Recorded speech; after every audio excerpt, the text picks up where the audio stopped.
하나님은 여러분을 통해서 여러분 주변에 있는 소중한 사람들의 그런 문제를 해결해 주시고 또 여러분의 기도를 통해서 그들에게 하나님을 나타내시기 원합니다.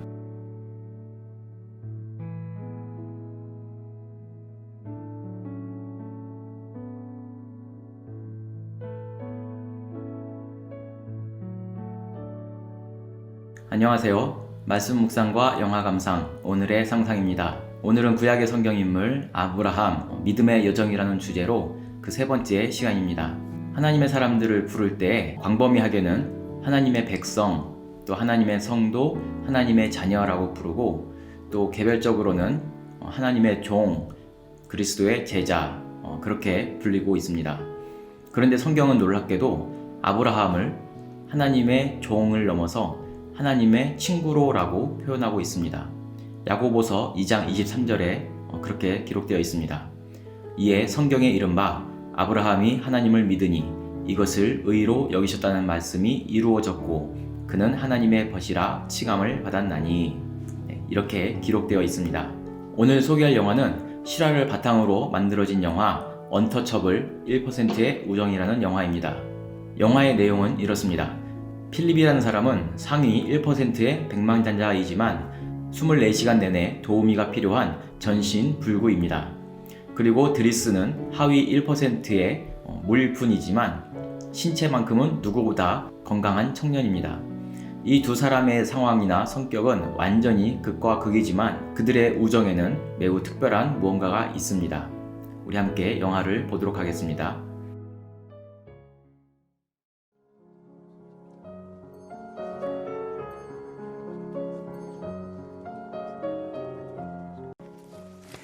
Vous avez des références?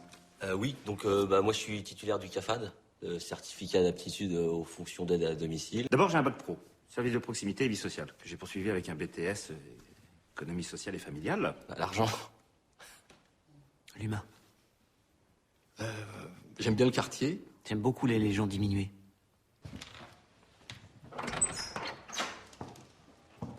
Yvan Laprade. Oui. Ah vas-y, c'est bon, c'est bon.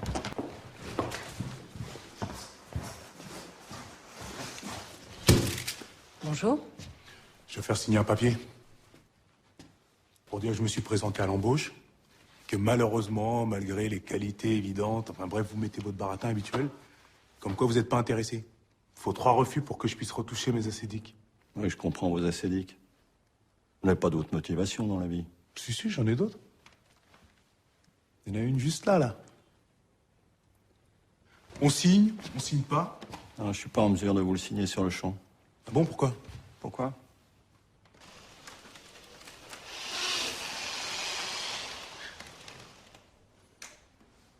Ah, c'est emmerdant, ça.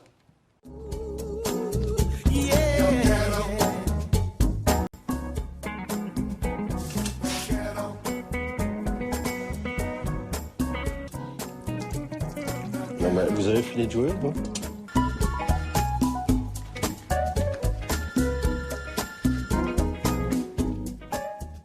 Qu'est-ce que t'as de si important à me dire? Enfin, c'est qui ce type? Autour de toi, tout le monde s'inquiète. Tu dois pas laisser rentrer n'importe qui chez toi. Et surtout dans ton état. T'as quand même un petit casier bien rempli, ton Driss.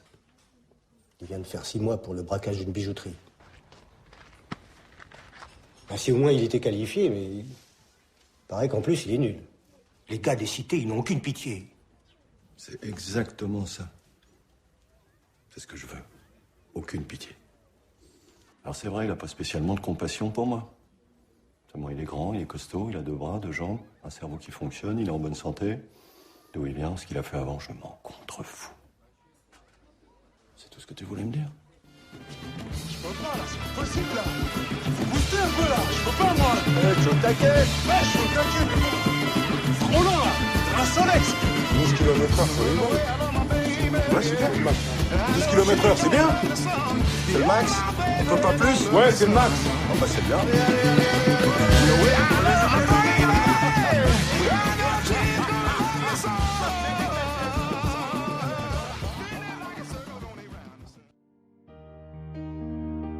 오늘 함께 나눌 말씀은 창세기 18장 16절에서 21절입니다.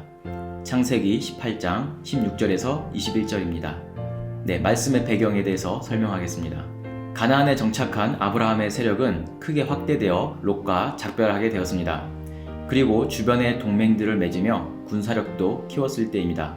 그때 롯이 살고 있던 소돔 땅에 여러 나라 왕들이 서로 전쟁을 벌였습니다. 그 전투에 휘말린 롯은 전 재산을 잃고 포로로 잡혀가게 된 것이죠. 그때 아브라함은 집에서 길린 318명이나 되는 군사들을 이끌고 가서 그 연합국의 그 왕들을 쳐부시고 그리고 조카 롯을 구해옵니다. 그리고 살렘 왕, 하나님의 제사장이라고 하는 멜기세덱이라는 사람과 만나기도 합니다. 그렇게 아브라함은 가나안 땅에서 그 위상이 높아져 가고 있습니다. 그리고 아브라함과 사레가 하란을 떠나 가나안에 정착한 지 10년이 지났습니다. 그런데 아직까지도 사레에게는 그 태의 소식이 없는 것이죠. 그래서 사레는 자기 여종인 애굽 여자 하갈을 통해서 아브라함에게 아들을 안겨줍니다. 그 아들의 이름은 이스마엘이라고 하는데 장차 하나님께서 그 아들을 통해서도 큰 나라를 이루신다고 하십니다. 그때 아브라함의 나이가 86세이며 이후 13년 후에 하나님은 아브라함에게 나타나서 후손에 대한 약속을 확정 지으십니다.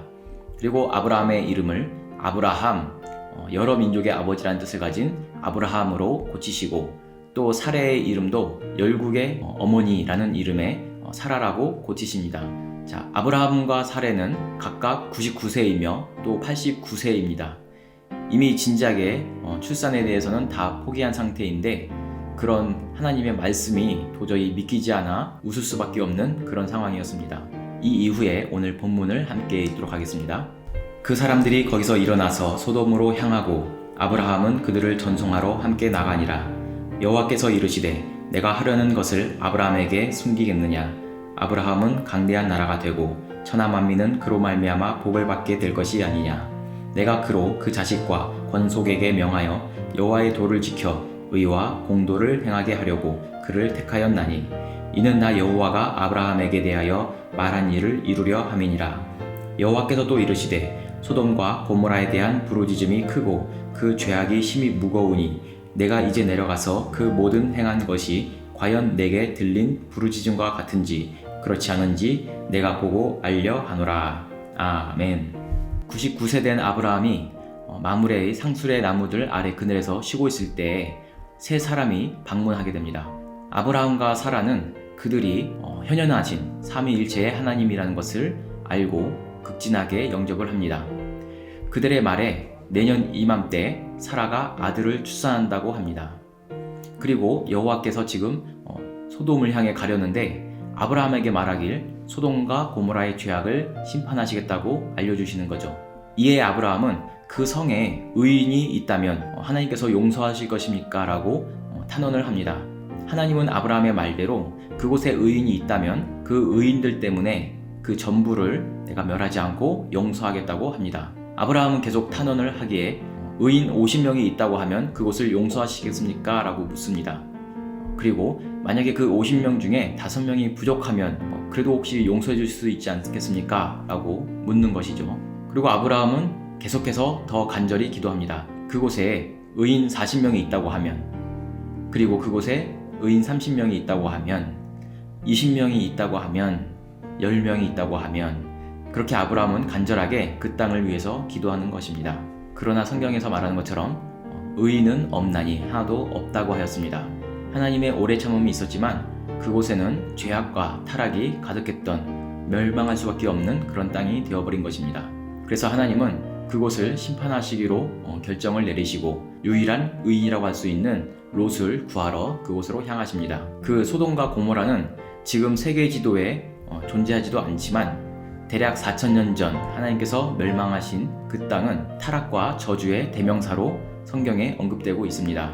그런데 특이한 것은 하나님께서 그 땅을 멸하시기 전에 먼저 아브라함을 찾아가서 그 심판 계획을 아브라함에게 다 말씀하셨다는 것이죠.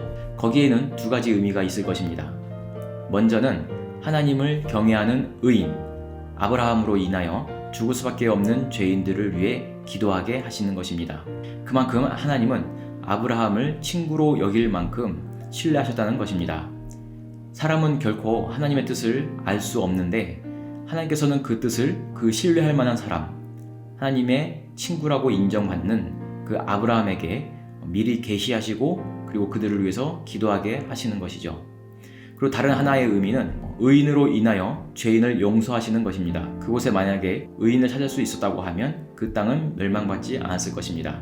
결코 하나님께서는 심판을 원하지 않으시고 하나님을 믿고 순종하는 의인들을 통해서 용서와 구원의 길을 열어주시는 것입니다. 그것은 먼저 구원받은 하나님의 사람들에게 주신 기도의 특권입니다. 그 소돔과 고모라 땅은 단 10명의 의인이 없어서 멸망했습니다. 그러나 오직 완전한 의인이신 한 분 예수 그리스도를 통해서 온 인류는 용서와 구원을 받을 수 있는 것이죠. 사람과 사람 사이에 신용은 바로 생명과도 같습니다. 금융거래를 착실하게 한 사람이라면 아마 은행에서 신용 등급이 높을 것입니다. 그래서 VIP 고객으로 우대를 받을 수 있는 거죠. 그렇게 사회생활에서 대인관계에 있어서 가장 중요한 것은 약속을 얼마나 중요시하느냐, 약속을 얼마나 잘 지키느냐입니다. 신앙생활에서 믿음이 좋아지려면 단지 교회 열심히 다니고 또 성경 많이 읽고 기도 열심히 하는 데 있는 것이 아니라 하나님과 인격적인 교류를 통해서 그 주님의 성품을 닮아가야 하는 데 있습니다. 정말 믿음 좋은 신자들은 가정이나 또 직장이나 사회 어디에서도 다른 사람들에게 호감을 주며 또 신뢰를 받습니다. 그래서 믿는 사람들의 기본 성품은 자기가 하는 어떤 일에 대해서는 늘 정직하며 또 모든 사람 앞에 겸손하고 또 자기의 삶에 성실한 그런 사람입니다. 사람들은 뭔가 자신의 목적과 목표를 두고 또 특별한 시간을 만들어서 작정 기도라는 것을 합니다. 정말 내가 그렇게 간절히 기도하면 하나님이 들어주실 거라 생각을 하는 거죠. 그런데 여기서 기도의 응답에 대해서 말씀드리고 싶은 게 있습니다. 여러분이 아직 기독교인이 아니고 내가 아직은 그런 믿음이 없지만 나에게 지금 어떤 간절한 그런 소원이 있어서 정말 간절한 마음으로 기도한다고 하면 하나님은 아마 그 기도를 들어주실 것입니다. 그런데 내가 이제 크리스찬이고 내가 신앙이 있고 한다고 하면 그렇게 간절히 기도하는 것만으로 하나님의 기도의 응답을 바랄 수는 없습니다. 내가 이제 믿음을 갖고 또 이제 내가 구원의 확신을 갖고 난 이후에 기도의 삶이라고 하는 것은 내가 하나님의 말씀을 따르며 하나님의 성품을 닮아가는 그런 모든 오랜 과정을 통해서 하나님과의 깊은 신뢰관계로 나아가야 되는 것입니다. 그래서 믿음이란 거는 내가 어느 순간에 믿음이 좋은 날도 있고 나쁜 날도 있고 이런 것이 있는 것이 아니라 믿음이 뭐 좋았다 나빴다 이런 것이 아니라 모든 순간 모든 상황에서 하나님을 늘 신뢰하고 어떤 상황이 주어지든지 모든 상황에서 꾸준한 그런 모습이 정말 믿음이 좋은 그런 건강한 신앙인이라고 할 수 있습니다. 그래서 우리 주님께서 요한복음 15장 15절에 이렇게 말씀하십니다. 이제부터는 너희를 종이라 하지 아니하리니 종은 주인이 하는 것을 알지 못함이라. 너희를 친구라 하였노니 내가 내 아버지께 들은 것을 다 너희에게 알게 하였음이라. 아멘. 이것이 하나님과 친밀하게 교제하는 우리 믿음의 사람들에게 주시는 기도의 특권입니다. 하나님은 여러분을 통해서 여러분 주변에 있는 소중한 사람들의 그런 문제를 해결해 주시고 또 여러분의 기도를 통해서 그들에게 하나님을 나타내시기 원합니다. 우리 주님과 이 믿음의 여정을 끝까지 이어가는 여러분이 되기를 바랍니다. 감사합니다.